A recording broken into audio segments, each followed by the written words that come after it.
সম্মানীয় আজিৰ এই সভাৰ সভাপতি আলহাজ হাৰুনুৰ ৰছিদ ডাঙৰীয়া, মঞ্চত উপবিষ্ট মোৰ অতি শ্ৰদ্ধাৰ কটন বিশ্ববিদ্যালয়ৰ অৱসৰপ্ৰাপ্ত অধ্যাপক কইনুৰুদ্দিন আহমেদ ছাৰ, মঞ্চত উপবিষ্ট স্মৃতিগ্ৰন্থৰ উন্মোচক ডক্টৰ সব্যসাচী মহন্ত ডাঙৰীয়া, জিকিৰ গৱেষণা সমিতিৰ সম্পাদক সৈয়দ শফিকুৰ ৰহমান ডাঙৰীয়া, দিগন্ত মংগল নেওগ ডাঙৰীয়া, সন্দেশ্বৰ হাজৰিকা ডাঙৰীয়া, বিশিষ্ট লেখক বুৰঞ্জীবিদ নবীন বুঢ়াগোহাঁই ডাঙৰীয়া, এই সমিতিৰ উপদেষ্টা মহম্মদ জাকিৰ হুছেইন ডাঙৰীয়া, জিকিৰৰ শিল্পী হাফিজা বেগম মহোদয়া, শ্ৰদ্ধেয় আলিমুদ্দিন আহমেদ ডাঙৰীয়া, এই সভাগৃহত উপস্থিত এই হজৰত আজান পীৰ দৰগাহ শ্বৰীফৰ শ্বৰীফ পৰিচালনা সমিতিৰ উদ্যোক্তাসকল, সন্মানীয় উপদেষ্টাসকল আৰু সন্মানীয় কাৰ্যনিৰ্বাহক সমিতিৰ বিষয়ববীয়াসকল, এই অনুষ্ঠানত সম্বৰ্ধিত হোৱা সন্মানীয় শিল্পীসকল, এই অনুষ্ঠানত উপস্থিত থকা সন্মানীয় ভক্তপ্ৰাণ ৰাইজ, সকলোকে এই খৰাগুৰি চাপৰিত হজৰত আজান পীৰ দৰগাহত আয়োজন কৰা উৰুছ জিয়াৰত আৰু সমূহীয়া দুৱাৰ এই অনুষ্ঠানত আপোনালোকক সমূহীয়াকৈ মই সেৱা জনাইছোঁ, শ্ৰদ্ধা জনাইছোঁ। আমাৰ শৈশৱ পাৰ হৈছিল, আমি যেতিয়া আমাৰ শৈশৱ অৱস্থাত আমি জীৱন পাৰ কৰিছিলোঁ, তেতিয়া আমাৰ টেলিভিশ্যন নাছিল, ইণ্টাৰনেট নাছিল, মোবাইল ফোন নাছিল, আছিল মাত্ৰ ৰেডিঅ'। আৰু ৰেডিঅ'ত আমি তেতিয়া দুগৰাকী শিল্পীৰ গীত শুনি আমি মুগ্ধ হৈছিলোঁ। এগৰাকী আছিল লোকগীতৰ শিল্পী কলামণি সন্দিকৈ আৰু আনগৰাকী আছিল জিকিৰৰ শিল্পী ৰেকিবুদ্দিন আহমেদ ডাঙৰীয়া। সেই ৰেকিবুদ্দিন আহমেদ ডাঙৰীয়াৰ জিকিৰ শুনাৰ দিন ধৰি আজান পীৰৰ কোন আছিল, এই ব্যক্তিগৰাকীয়ে কিদৰে অসমত এটা নতুন পৰম্পৰাৰ সূচনা কৰিছিল, এই বিষয়ে জানিবলৈ মনত অনেক ঔৎসুক্যৰ জন্ম হৈছিল। আৰু সেইবাবে আজান পীৰ দৰগাহলৈ অহাৰ এটা সপোন মনত বহুদিনৰ পৰা পুহি ৰাখিছিল। মই বিশ্বাস কৰোঁ যে এই গোটেই পৃথিৱীখন সৃষ্টি কৰিছে, গোটেই পৃথিৱীখন চলাই আছে এটা সত্তাই, আৰু এই পৰম সত্তাটোক আমি বিভিন্ন ধামেৰে আমি নামকৰণ কৰোঁ। কোনোবাই আল্লাহ বুলি কওঁ, কোনোবাই ভগৱান বুলি কওঁ, কোনোবাই আমি গড বুলি কওঁ। এই নামবিলাক, এই আচাৰবিলাক আমি মানুহে সৃষ্টি কৰি লৈছোঁ, অঞ্চলভেদে, পৰিৱেশভেদে, বিভিন্ন সময়ত বিভিন্ন ধৰণেৰে। কিন্তু সকলো ধৰ্মৰ আঁৰৰ যি আধ্যাত্মিক চিন্তা, সকলো ধৰ্মৰ আঁৰৰ যি আধ্যাত্মিক সত্য, আৰু সেই সকলো ধৰ্মই মানুহক যি পৰম সত্যৰ কাষ চপাই লৈ যাব বিচাৰে, সেই সত্যৰ অদ্ভুত ধৰণৰ সাদৃশ্য আছে। আৰু সেইবাবে মই নৈষ্ঠিক হিন্দু পৰিয়ালত জন্ম হৈও মই ইছলামৰ দৰগাহলৈ যাওঁ, গীৰ্জাঘৰত সোমাই প্ৰাৰ্থনা জনাওঁ। একেদৰে আজান পীৰ দৰগাহলৈ অহাৰ সপোন মোৰ মনত পুহি ৰাখিছিলোঁ। আৰু আজি এই দৰগাহলৈ আহি প্ৰাৰ্থনা জনাৰ, দোৱা কৰাৰ মই যি সুযোগ লাভ কৰিলোঁ, তাৰ বাবে আৰম্ভণিতেই মই উদ্যোক্তাসকললৈ, বিশেষকৈ মই ডক্টৰ সব্যসাচী মহন্ত ডাঙৰীয়ালৈ আৰু ইয়াৰ সভাপতি সম্পাদক ডাঙৰীয়ালৈ মই আন্তৰিক কৃতজ্ঞতা জ্ঞাপন কৰিছোঁ। অসম এনেকুৱা এখন ৰাজ্য যিখন ৰাজ্য ভাৰতবৰ্ষৰ আন ৰাজ্যসমূহৰ তুলনাত যিখন ৰাজ্যৰ বৈশিষ্ট্য সুকীয়া। এই ৰাজ্যখনত যিসকল মানুহে অসমীয়া বুলি নিজক পৰিচয় দিয়ে, সেই পৰিচয় দিয়া মানুহবিলাক বিভিন্ন সময়ত ইয়ালৈ প্ৰব্ৰজন কৰি আহিছে।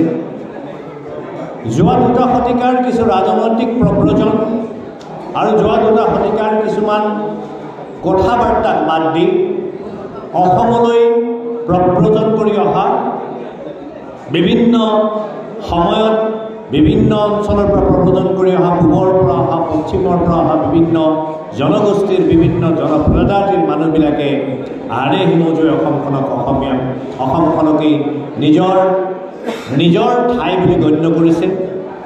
তেওঁলোকে এক অসমীয়া জাতি সত্তাৰ নিৰ্মাণ প্ৰক্ৰিয়াত অংশগ্ৰহণ কৰিছে। তেওঁলোকে কোনোবাই হয়তো জীৱিকাৰ বাবে, কোনোবাই নতুন আশ্ৰয় বিচাৰি, কোনোবা সাম্ৰাজ্যবাদী শাসকৰ সহায়ত যোদ্ধা হৈ, আন কোনোবাই আন কিবা প্ৰকাৰে আন কিবা প্ৰয়োজনত এই অঞ্চললৈ আহিছে।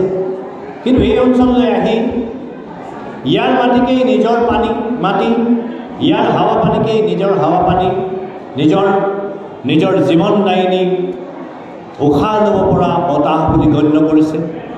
আৰু ইয়াতেই তেওঁলোকে নিজৰ জীৱনৰ সৰ্বস্ব সমৰ্পণ কৰি বৃহৎ অসমীয়া জাতি সত্তা গঠন কৰিছে। অসমীয়া এই জাতি সত্তা গঠন কৰাৰ প্ৰক্ৰিয়াটো এটা দিনৰ প্ৰক্ৰিয়া নহয়। আমি যদি ভালকৈ মন কৰোঁ তেতিয়াহ'লে অসমীয়া জাতি সত্তা গঠন কৰাৰ ক্ষেত্ৰত দ্বাদশ-ত্ৰয়োদশ শতিকা অসমৰ কাৰণে 2টা অতি গুৰুত্বপূৰ্ণ শতিকা। কাৰণ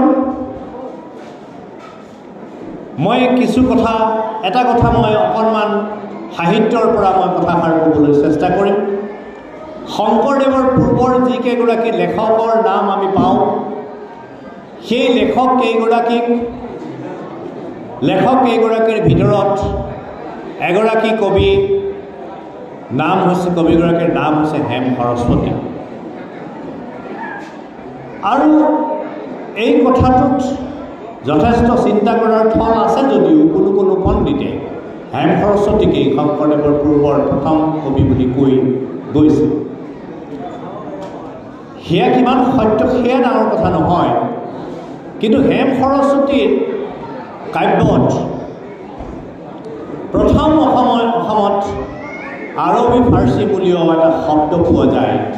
সেই শব্দটো হৈছে নফৰ। আৰু এই নফৰ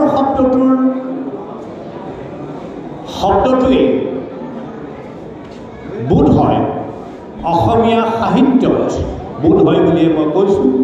অধিক অধ্যয়ন কৰিলে হয়তো অধিক তথ্য মোৰ কথাষাৰ নাকচো হ'ব পাৰে, কিন্তু এতিয়ালৈকে মই যিমান দূৰ পাইছোঁ সেই অনুসৰি বোধ হয় এই নফৰ শব্দটোৱেই অসমীয়া সাহিত্যত ব্যৱহৃত আৰবী ফাৰ্চী মূলীয় প্ৰথম শব্দ। আৰু অধ্যাপক কবিন ফুকন ডাঙৰীয়াই অসমীয়া কবিতাৰ প্ৰবাহ নামৰ এখন অতি গুৰুত্বপূৰ্ণ গ্ৰন্থ লিখি গৈছে। এই গ্ৰন্থখনত তেখেতে এই শব্দটোক অতি গুৰুত্ব প্ৰদান কৰি আলোচনা কৰিছে। এই নফৰ শব্দটোৰ প্ৰয়োগ হোৱাৰ আগে পাছে অসমত বা কামৰূপত কিছুমান ঘটনা ঘটিছিল। সেই সময়ত কামৰূপ কমতা ৰাজ্য বুলি কৈছিলোঁ। সেই সময়ত পশ্চিম কামৰূপত ৰাজত্ব কৰিছিলে পৃথুৱে। আৰু সেই পৃথুৰ ৰাজ্য আক্ৰমণ কৰিছিল বখতিয়াৰ খিলজীয়ে।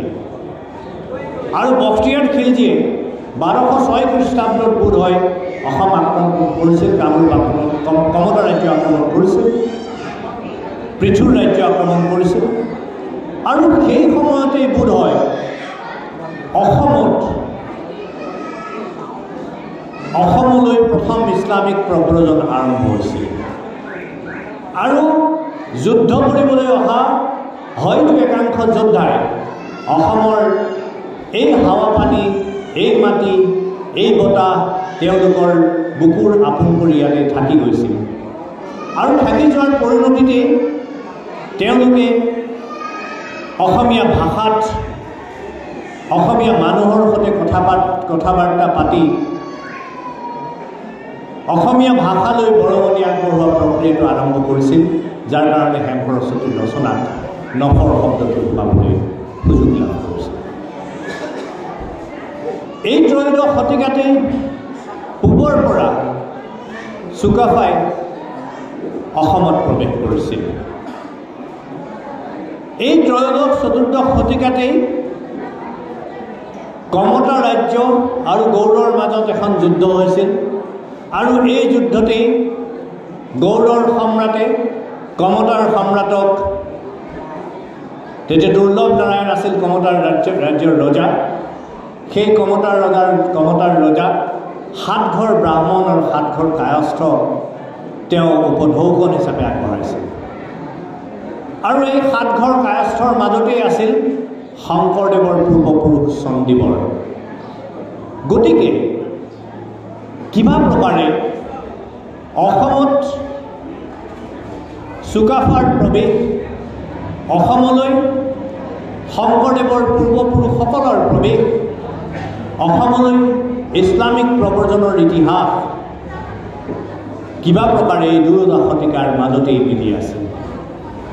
গতিকে বৃহৎ অসমীয়া জাতি সত্তা নিৰ্মাণৰ প্ৰক্ৰিয়াটো এই দুয়োটা শতিকাৰ পৰাই আৰম্ভ হৈছে। আমি যদি মন কৰোঁ তেতিয়াহ'লে দেখিম যে সুদূৰ বাগদাদৰ পৰা আহি বা পাৰস্যৰ পৰা আহি অসমত চাহ মিলান অসমলৈ আহি যে আজান ফকীৰ নামেৰে জনাজাত হ'ল, এই ব্যক্তিগৰাকীয়ে অসমৰ যি জিকিৰৰ যি পৰম্পৰা, সেই পৰম্পৰাৰ যি সমৃদ্ধ কৰিলে, সেই পৰম্পৰা সমৃদ্ধ কৰিবলৈ যাওঁতেও তেওঁ অসমৰ থলুৱা যি সমাজ আৰু সংস্কৃতি, এই সমাজ আৰু সংস্কৃতিক বুকুৰ আপোন কৰি গ্ৰহণ কৰি ল'লে। সৰুতে মোৰ পূৰ্বপুৰুষ আহোম স্বৰ্গদেউৰ দিনত মোৰ পূৰ্বপুৰুষক শিৱসাগৰৰ মেটেকাত মাটি দান দিছিল, ভূমি দান দিছিল আৰু তেওঁলোকে দৌলত পুৰোহিতৰ কাম কৰিছিল। সেই সূত্ৰে মেটেকাত তেওঁলোকক 4 পুৰা মাটি দান দিছিল আৰু সেই সূত্ৰে মেটেকাত এতিয়াও আমাৰ বংশধৰ আছে। মেটেকালৈ যাওঁতে আমি আমগুৰি গাঁওখন পাই যাওঁ আৰু আমগুৰি গাঁওখন পাই যাওঁতে সৰুৰে পৰা দেখিছোঁ যে এই মানুহবিলাক কেতিয়াবা দেউতাই ৰিক্সাখন ৰখাই লৈ কথা পাতে কোনোবা চিনাকি মুছলমান মানুহ এজনৰ ধৰ্মৰ মানুহ, ইছলাম ধৰ্মৰ মানুহ এজনৰ লগত কি বুকুৰ আপোন কৰি কথা পাতে, কি আন্তৰিকতাৰে কথা পাতে, কি সাৱলীল অসমীয়াৰে কথা পাতে। এই যে সাৱলীল অসমীয়াৰে কথা পতাৰ প্ৰক্ৰিয়াটো, এই অসমীয়া ভাষাটোৰেই আচলতে অসমীয়া জাতিটোক জীয়াই ৰাখিছে, অসমীয়া জাতিটোক এক কৰি ৰাখিছিল। আৰু সেইবাবে আজান পীৰেও এই অসমীয়া ভাষাতেই জিকিৰ ৰচনা কৰিছিল। অলপ সময় আগতে এনামুদ্দিন আহমেদ ডাঙৰীয়াই এটা কথা লুকিয়াই গৈছে যে জিকিৰ বুলি সেইবোৰকেই ক'ব পৰা যায় যিবোৰক আজান ফকীৰ ডাঙৰীয়াই ৰচনা কৰিছিল। কিন্তু এই ক্ষেত্ৰত সৈয়দ আব্দুল মালিক ডাঙৰীয়াৰ অসমীয়া জিকিৰ আৰু জাৰি জিকিৰৰ যিখন কিতাপ আছে, তাৰ বোধ হয় 54-55 মান পৃষ্ঠা হ'ব, 50 পৃষ্ঠাৰ ওচৰে পাজৰে হ'ব। তাতে তেওঁ কিন্তু দ্বিতীয় এটা কথাও লুকিয়াই গৈছে। মই নাজানো কোনটো কথা সত্য, এই কথাষাৰৰ গৱেষণা কৰাৰ প্ৰয়োজন আছে। তেখেতে কৈ গৈছে যে জিকিৰৰ পৰম্পৰাটো অসমত পূৰ্বৰে পৰাই প্ৰচলন আছিল, কিন্তু নৈষ্ঠিক ইছলামিক প্ৰক্ৰিয়াৰে জিকিৰ গোৱাৰ পৰম্পৰাটো অসমত চাহ মিলান বা আজান ফকীৰে আৰম্ভ কৰিছিল। আৰু পৰৱৰ্তী সময়ত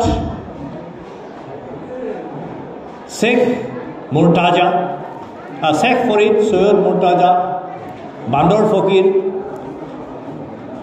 বা মুনিয়া দেৱান, এইসকলেও জিকিৰ ৰচনা কৰিছিল। মই মালিক ডাঙৰীয়াই কোৱা কথা কৈছোঁ, এইটো মই কোৱা কথা নহয়। এই কথাষাৰ যদি অসত্য হয় তেতিয়াহ'লে সেয়াও কিন্তু বিদ্যায়তনিকভাৱে প্ৰতিষ্ঠা কৰাৰ প্ৰয়োজন আছে। কাৰণ মালিক ডাঙৰীয়াই আন সাৰ কথাও কৈ থৈ গৈছে যে অসমত জিকিৰ যদি হয় সেয়া আজান ফকীৰে ৰচনা কৰা গীতসমূহকে। কিন্তু জিকিৰ আৰু জিকিৰৰ পৰম্পৰাত ৰচিত গীত বুলি যদি আমি মানি লওঁ তেতিয়াহ'লেও মুনিয়া দেৱানে আজান ফকীৰক লৈ যিখিনি জিকিৰ ৰচনা কৰিলে সেই জিকিৰকেইটা যিকেইটা জিকিৰ পৰৱৰ্তী সময়ত আজান ফকীৰে অসমীয়া জিকিৰ আৰু জাৰি নামৰ গীতখন সংকলনটিত সংকলিত কৰিছিল, তাত তেওঁ এটা নাম দিছে, শিৰোনাম দিছে। এই শিৰোনামটো আছিলে গুৰুচৰিত। এইটো বৰ এটা মন কৰিবলগীয়া কথা। গুৰুচৰিত নাম দিছে আব্দুল মালিক ডাঙৰীয়াই। অসমত শংকৰদেৱ আৰু মাধৱদেৱৰ তিৰোভাৱৰ পাছত বৈষ্ণৱ পৰম্পৰাত অসমত চৰিত তোলা প্ৰথা নামৰ এটা প্ৰথাৰ প্ৰচলন হয়। আৰু এই চৰিত তোলা প্ৰথাত গুৰু দুজনাৰ চৰিত কীৰ্তন আৰু শ্ৰৱণ কৰা হয়। আৰু এই গুৰু দুজনাৰ চৰিত কীৰ্তন শ্ৰৱণৰ বাবেই দৈত্যাদী ঠাকুৰ, ৰামচৰণ ঠাকুৰ, পুৰুষোত্তম ত্ৰিশ এই ধৰণেৰে বহুতেই কেইবাগৰাকীও ব্যক্তিয়ে চৰিত পুথি ৰচনা কৰিছিল। আৰু এই চৰিত তোলা প্ৰথাটো অসমৰ সত্ৰীয়া পৰম্পৰাৰ এটা অতি পবিত্ৰ পৰম্পৰা। আৰু এই সত্ৰীয়া পৰম্পৰাৰ পবিত্ৰ পৰম্পৰাটোৰ অনুৰূপে অসমৰ ইছলামিক সমাজখনে আন দুজনা গুৰু আজান ফকীৰৰ তিৰোভাৱৰ পিছত গুৰুজনাৰ চৰিত কীৰ্তন কৰিবলৈ আৰম্ভ কৰাটো এই দুয়োটা পৰম্পৰাৰ মাজৰ অদ্ভুত সাদৃশ্যই নহয়, এই দুয়োটা পৰম্পৰাৰ মাজত থকা আন্তঃ সম্পৰ্ক, এই দুয়োটা পৰম্পৰাৰ মাজত থকা আন্তৰিক সম্পৰ্ক, এই দুয়োটা পৰম্পৰাৰ মাজত থকা সামাজিক বন্ধনৰ পৰিচয়। আমি যদি মন কৰোঁ তেতিয়াহ'লে কেইটামান আমি জিকিৰ আমি মন কৰিব পাৰোঁ। চান্দখাইৰ কথা উল্লেখ আছে। চান্দখাইৰ নামত ভালেকেইটা জিকিৰ আছে বা গীত আছে, জিকিৰ ধাৰ্মিক গীত আছে চান্দখাইৰ নামত। এই জিকিৰ ধাৰ্মিক গীতসমূহত চান্দখায়ে বৈষ্ণৱ ধৰ্মত শৰণ লৈছিলে বুলি বহুতে কয়। একাংশই ক'ব বিচাৰে যে বৈষ্ণৱ ধৰ্মত শৰণ লোৱা নাছিল। আৰু শংকৰদেৱৰ লগত তেওঁ এনেধৰণেৰে শংকৰদেৱৰ ওচৰত আছিল যে শংকৰদেৱে তেওঁক ইছলাম হোৱা স্বত্তেও চান্দখাইক বুকুৰ আপোন কৰি লৈছিল আৰু নামঘৰৰ ভিতৰত আসন প্ৰদান কৰিছিল। এই ধৰণৰ কথাও প্ৰচলন আছে। কোনটো সত্য কোনটো অসত্য এইটো মৌখিক কথা বাৰ্তাৰ ওপৰতে প্ৰচলিত আৰু সেইটো গাৰ জোৰেৰে প্ৰতিষ্ঠা কৰিব পৰা নাযায়। কিন্তু চান্দখাই আৰু শংকৰদেৱৰ মাজৰ সম্পৰ্কৰ কথা আমি সকলোৱে জানো। এটা মন কৰিবলগীয়া কথা যে চান্দখাইৰ এই গীত, কেইবাটাও গীত জিকিৰ আৰু জাৰি সংকলনটিত সৈয়দ আব্দুল মালিকে সংকলিত কৰিছে। এটা গীত মই আপোনালোকৰ আগত উল্লেখ কৰিব বিচাৰিম। এই গীতটো এনেধৰণৰ: অ গুৰু মই বৰ অনাথ ভৈলোঁ, নেজানো ইটো দেহা পৰে কোনো দিনে, গুৰু মোক দয়া নাচাৰিবায়ে, মই বৰ পাতকী পাপী চৰণে ৰাখিবায়ে, বিষয় মায়াক লাগি জীৱ ভৈল বন্দী, অ মনুৰাই মই কিয় আহিলোঁ ভৱে, ভাই এই নৰতনো ভাল, সুন্দৰ দেহাৰ খনেকো ভৰসা নাই, কিনো গীত গাইলে চান্দৰে বৰাই, আত্মাৰ পৰিচয় নাই।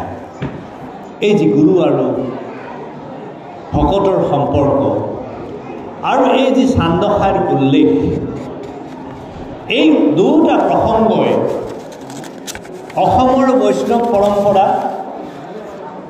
বৈষ্ণৱ পৰম্পৰাৰ যিখন সমাজ আৰু অসমৰ যিখন থলুৱা খিলঞ্জীয়া, মই স্পষ্টভাৱে ব্যৱহাৰ কৰিছোঁ এই শব্দটো, থলুৱা খিলঞ্জীয়া মুছলমান সমাজ, এই সমাজ দুখনৰ মাজৰ আন্তৰিক সম্পৰ্কক প্ৰতিষ্ঠা কৰে।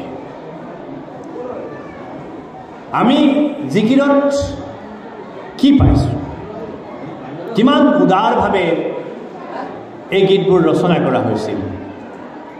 হিন্দু আৰু ইছলামিক ধৰ্ষণক একাকাৰ কৰা হৈছে। 4 বেদ পঢ়িলোঁ মই জ্ঞানকে নেভাবিলোঁ, জ্ঞানৰ পৰিচয় নাই। ঘোঁৰা সজাই লৈ চাহেব মুৰ্তাজা পহু চিকাৰলৈ যায়। এতিয়া চাহেব মুৰ্তাজাৰ কথা ক'বলৈ যাওঁতে 4 বেদৰ কথা উল্লেখ কৰিছে, যি 4 বেদ হিন্দু ধৰ্মৰ প্ৰধান আধাৰ গ্ৰন্থ।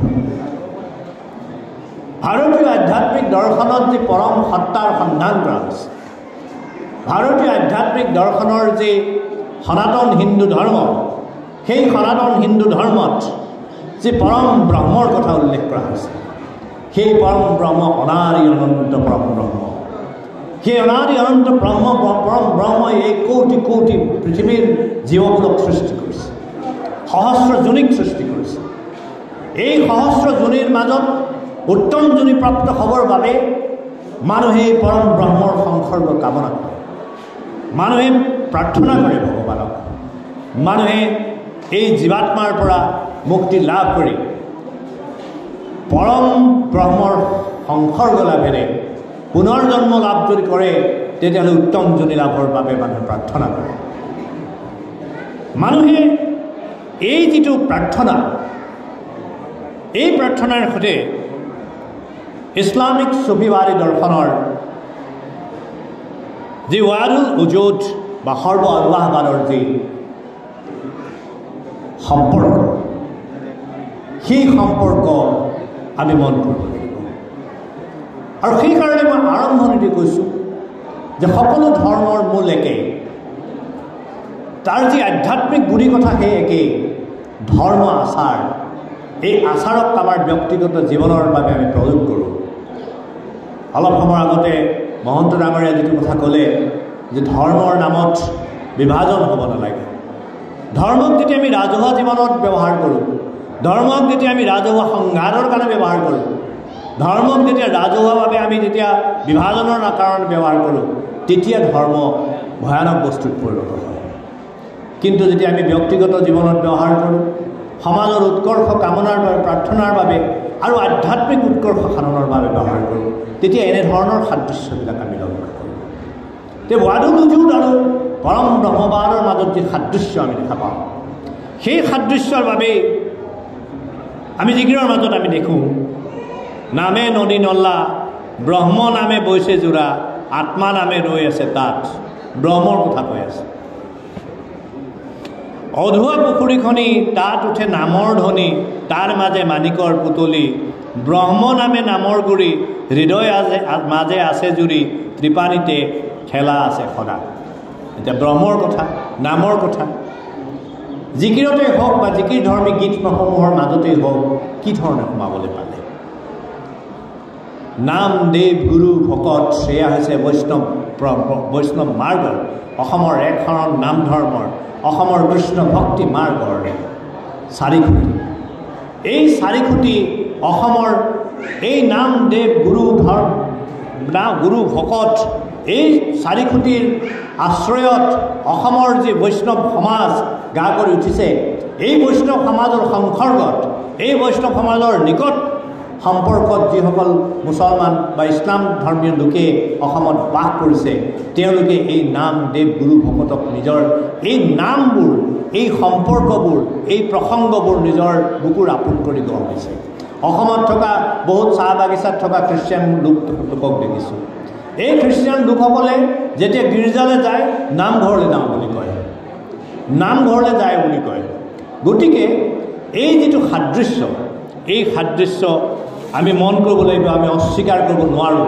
সেইকাৰণে ভাৰতবৰ্ষৰ অন্য প্ৰান্তৰ ইছলামিক সমাজতকৈ অসমৰ ইছলামিক সমাজৰ সুকীয়া পৰিচয় আছে, অসমৰ ইছলামিক সমাজৰ সুকীয়া গৌৰৱ আছে, অসমৰ ইছলামিক সমাজৰ সুকীয়া পৰম্পৰা আছে। এই ইছলামিক সমাজে কি চৰ্চা কৰে? এই ইছলামিক সমাজে গীতৰ মাজত চৰ্চা কৰে। নামে নামে ভকত হৃদয় আছে মাজে মাজে বৈছে তত নামক নামে কৰে সেৱা গুৰু নামে গ'লে ধৰি মজনুদিল মৰি গ'ল মৰি ব্ৰহ্ম নামক নমঠিলে কেও নাম নাম দেহে জ্বৰ ব্ৰহ্ম নাম নৌকাখনি চাৰি নামে চাৰি পন্থাৰ হাৰ নিত্য নাম নিলে দিলে গুৰি বৈঠা যায় জুৰি জুৰি গুৰু হৈল সেই নাৱৰ কাণ্ডাৰ। গতিকে এইকেইটা মই কোৱা কথা নহয়, ছৈয়দ আব্দুল মালিক ডাঙৰীয়াই জিকিৰ আৰু জাৰি গ্ৰন্থত সংকলন কৰা গীতৰ পৰা মই আকৌ অসমীয়া লোকগীতত কি গায়? মই অকণমান সময়ৰ আগতে গোৱা গীতৰ আৰ্হিৰে অসমীয়া লোকগীতত গোৱা হয়। গুৰু মোক দয়া নাচাৰিবা হৰি মোক দয়া নাচাৰিবা মই বৰ পাপীৰ পাপী গুৰু চৰণে ৰাখিবা গুৰু মোক দয়া নাচাৰিবা হৰি মোকে দয়া নাচাৰিবা। এয়া অসমৰ বৈষ্ণৱ পৰম্পৰাৰ আশ্ৰয়ত গঢ় লোৱা লোকগীত। দয়া মোৰে দয়া মোৰে দয়া মোৰে প্ৰাণ কোনো বস্তু হৈব পাৰে প্ৰভু দয়াৰ সমান ইকুল নাপাইলো প্ৰভু সিকুল নাপাইলো মাছ সাগৰে পৰি গুৰু মই জাতি হৈ আৰু অসমৰ ইছলামিক গীত মাজত কি গায়? অ গুৰু মই বৰ অনাথ ভৈলো নেজানো এইটো দেহা পৰে কোনো দিনে গুৰু মোক দয়া নাচাৰিবাই মই বৰ পাতকী পাপী চৰণ ৰাখিবাই বিষ মাৰি মায়াক লাগি জীৱ ভৈল বন্দী অ মনুৰাই মই কিয় আহিলো ভৱে। সেইবাবে অসমত ইছলামীয় যি গীতি পৰম্পৰা সেই গীতি পৰম্পৰাত সজোৰে ঘোষণা কৰা হৈছে মোৰ মনত আন ভাৱ নাই আল্লাহ মোৰ মনত নাই আন ভাৱ হিন্দু কি মুছলমান একে আল্লাহৰ ফৰমান আখেৰত একে আল্লাহৰ নাম। অসমত মই শেষত উল্লেখ কৰিম অসমৰ বৈষ্ণৱ পৰম্পৰাৰ আশ্ৰয়ত গঢ় লোৱা দেহ বিচাৰ গীতৰ এটা উল্লেখ। এই দেহ বিচাৰ গীতবিলাক যেতিয়া টোকাৰী লৈ পেলাই গায় তেতিয়া টোকাৰী গীত বুলি কয়। দেহ বিচাৰ গীতত উল্লেখ আছে যেতিয়া বিৰিখে দুই পাত মেলিলে তললৈ মেলিলে শিপা সেই গছে জুপি খোজে মহাদেৱে টোকাৰী সাজুগৈ দিয়া মহাদেৱ গোসাঁয়ে টোকাৰী সাজিলে বাটে পৰেৱতী শুনা বাটে পৰেৱতী গুণা ইঙলা পিঙলা চিত্ৰ সুকুমা এই চাৰিগছি গুণা ৰেবাজে চেবাজে দুখনি ৰেবাজ শব্দটো আকৌ সংস্কৃতলীয় শব্দ নহয় দেই। ৰেবাজে চেবাজে দুখনি টোকাৰী আহিল ভাৰস্তলৈ নামি এখনি লৈ গ'ল পগলাৰ সংগলৈ এখনি ভাৰস্তত থাকি। এতিয়া কোনোবাই এই কথাটো অস্বীকাৰ কৰিব পাৰিবনে যে অসমৰ ইছলামিক মূলীয় সমাজে কেনেকৈ এই গীতৰ দৰেই আকৌ গায়? বিছমিল্লা বুলিয়ে কাঠত কোব মাৰিলোঁ টোকাৰী বনাব লাগে অচিনকৈ কাঠৰে পশ্চিমকৈ টোকাৰী তাৰ মাজত টোকাৰীৰ গুণাহে কোনে সাজি দিব কৈলাশৰ টোকাৰী কোনে বাতি দিব গুণা লোকমান হেকিমে টোকাৰী বনালে আদমে বাতিলে গুণাহে। ক'ৰবাত যদি পাৰ্থক্য আছে মহাদেৱ ক'ৰবাত লোকমান হেকিম। এয়াই অসমৰ ইছলামিক সমাজ আৰু আন যি ধৰ্মীয় পৰম্পৰা সেই পৰম্পৰাৰ সৈতে থকা আন্তৰিক সম্পৰ্ক। এই সম্পৰ্ক যুগমীয়া সম্পৰ্ক, এই সম্পৰ্ক হাজাৰ বছৰ পুৰণি সম্পৰ্ক। এই সম্পৰ্কই অসমীয়া জাতিসত্তাক বৈবিধ্য প্ৰদান কৰিছে, বৈচিত্ৰ্য প্ৰদান কৰিছে, সমৃদ্ধি প্ৰদান কৰিছে, অসমীয়া জাতিসত্তাক এটা সুকীয়া পৰিচয় প্ৰদান কৰিছে। এই যি সুকীয়া পৰিচয়, এই যি সুকীয়া বৈবিধ্য, এই সুকীয়া বৈচিত্ৰ্য, এই বৈচিত্ৰ্য বৈবিধ্য আৰু পৰিচয় বৈচিত্ৰ্য আৰু বৈবিধ্য যদি হেৰায় তেন্তে অসমীয়া জাতিসত্তাৰ পৰিচয় হেৰাই যাব। অসমীয়া জাতিসত্তাৰ যি বৰ্ণিল পৰিচয় এই পৰিচয় বৰ্তি নাথাকিব। মই বাৰম্বাৰ কওঁ যে ভাৰতবৰ্ষৰ অন্য প্ৰান্তৰ প্ৰতিখন সমাজৰ প্ৰতি মোৰ আন্তৰিক শ্ৰদ্ধা আছে, কিন্তু অন্য প্ৰান্তৰ ইছলামিক সমাজৰ সৈতে অসমৰ ইছলামিক সমাজ নিমিলে। অসমৰ ইছলামিক সমাজৰ সুকীয়া পৰম্পৰা আছে আৰু এই পৰম্পৰাই অসমৰ জাতীয় জীৱনৰ এটা শক্তিশালী সৌধ আৰু এই সৌধটোৰেই এটা প্ৰতীক চিহ্নৰ দৰে জিলিকি আছে। এই দৰগাহ। গতিকে এই দৰগাহত থাকি আমি আজি প্ৰাৰ্থনা জনাম, ভগৱানে সেইসকলক সুমতি দিয়ক যিসকলে ধৰ্মৰ নামত আমাক সমাজখনক বিভাজিত কৰিব বিচাৰে। ভগৱানে সেইসকলক সেই জ্ঞান প্ৰদান কৰক যিসকলে নাজানে যে আমি হাজাৰ বছৰ ধৰি একেলগে থাকি এটা জাতি গঠন কৰিছোঁ, যিটো জাতিৰ নাম অসমীয়া, যিটো জাতিক বান্ধি ৰখা ভাষাটো অসমীয়া আৰু যিটো জাতিৰ ধৰ্মও অসমীয়া। আমি প্ৰথমতে অসমীয়া ধৰ্মৰ ফালৰ পৰা অসমীয়াত্বটো পালন কৰোঁ। সেই অসমীয়াত্বৰ ধৰ্মটো পালন কৰি তাৰ পাছত আমি হিন্দু, ইছলাম, আমি খ্ৰীষ্টিয়ান, বৌদ্ধ, জৈন এইবিলাক আমি হওঁ। গতিকে এই অসমীয়াত্বৰ ধৰ্ম ৰক্ষাৰ বাবে আমি প্ৰতিজ্ঞাবদ্ধ হওঁ। আহক, আমাক যাতে অতীজত যিদৰে কোনেও বিভাজিত কৰিব নোৱাৰিছিল, কোনেও যাতে ভৱিষ্যতেও বিভাজিত কৰিব নোৱাৰে। যোৱা 2 শতিকা ধৰি অসমত ধৰ্মৰ নামত বিভাজন আনিবৰ কাৰণে বিভিন্ন প্ৰক্ৰিয়াৰে প্ৰয়াস চলি আহিছে। মই সেইটো আজিৰ প্ৰয়াস বুলি নকওঁ, যোৱা 2 শতিকা ধৰি চলিছে। ইতিহাস পঢ়িলে সেই কথা প্ৰমাণ পাব। এই 2 শতিকা ধৰি যি প্ৰয়াস চলিছে, সেই প্ৰয়াসে কিন্তু অসমৰ থলুৱা খিলঞ্জীয়া অসমৰ ইছলামসকলৰ মেৰুদণ্ড বেকা কৰিব পৰা নাই, চুলি এডালো বেকা কৰিব পৰা নাই। অসমৰ থলুৱা খিলঞ্জীয়া ইছলাম ধৰ্মী লোকসকলৰ দৃঢ়তাক অকণমানো ইফাল সিফাল কৰিব পৰা নাই। এই দৃঢ়তাক আমি আস্থাৰে ল'ব লাগিব। এই দৃঢ়তাক আমি বাকী সমাজখনে বুকুৰ আপোন কৰি ল'ব লাগিব। আৰু অসমীয়া জাতিক আমি ভৱিষ্যতৰ দিনলৈও যি অপৰাজেয় অসমীয়া জাতি সত্তা, সেই অসমীয়া অপৰাজেয় জাতি সত্তাক আমি অপৰাজেয় কৰি আমি জীয়াই ৰাখিব লাগিব। ইয়াকে কৈ মই পুনৰবাৰ সকলোলৈকে মোৰ সেৱা জনাইছোঁ। মোৰ অজ্ঞতাবশতঃ, মোৰ জ্ঞানৰ সীমাবদ্ধতাৰ কাৰণে যদি কিবা ভুল কথা কৈছোঁ, তাৰ বাবে আপোনালোকৰ ওচৰত ক্ষমা বিচাৰিছোঁ। আৰু ইয়াকে কৈ মই মোৰ বক্তব্য সামৰণি মাৰিছোঁ।